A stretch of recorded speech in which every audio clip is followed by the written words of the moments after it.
जानते हैं कि पौराणिक काल में रघुवंश के एक राजा ने गर्भ धारण कर दिया था पुत्र को जन्म।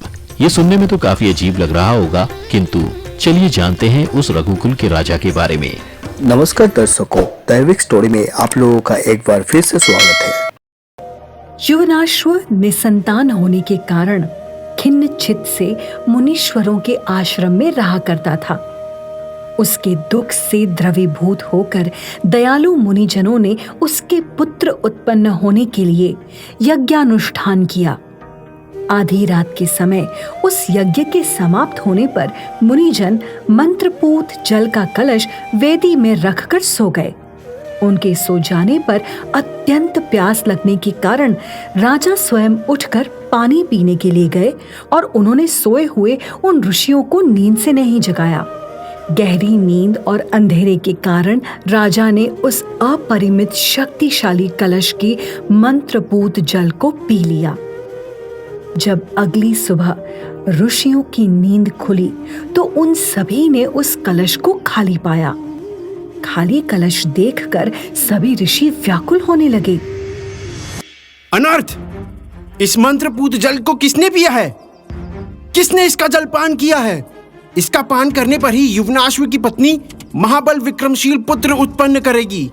जब राजा युवनाश ने ऋषियों का ये कथन सुना, उनका हृदय व्याकुलता के भार से टूटने लगा। हे मुनिवर, मुझे क्षमा करे, परंतु मैंने ही कल रात अनजाने में इस जल को पी लिया है। राजा युवनाश्व की बात सुनकर सभी ऋषि मुनि भयभीत हो गए।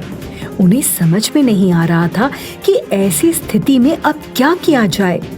वो जल इतना शक्तिशाली था कि कुछ ही क्षणों में उस जल की शक्ति ने राजा युवनाश्व के पेट में गर्भ को स्थापित कर दिया।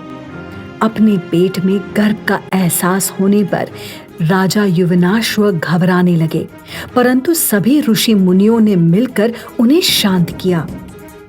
अतः युवनाश्व के पेट में जब गर्भ पूर्णतः स्थापित हो गया और क्रमशः धीरे धीरे दिन प्रतिदिन वो बढ़ने लगा, उसी समय उस गर्भाशय में उत्पन्न बालक राजा युवनाश्व की दाई को फाड़कर बाहर निकल आया, किंतु इससे राजा की मृत्यु नहीं हुई।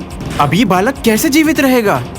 इस बालक की भूख कैसे शांत होगी? उसी समय देवराज इंद्र प्रकट हुए और उन्होंने अपनी एक उंगली उस बालक के मुख में दे दी। ये मेरे आश्रय से जीवित रहेगा। देवराज इंद्र की शक्ति इस बालक की उदर की भूख को पूरा करेगी। ये कभी भूखा नहीं रहेगा। ये मेरी शक्ति से जीवित रहेगा।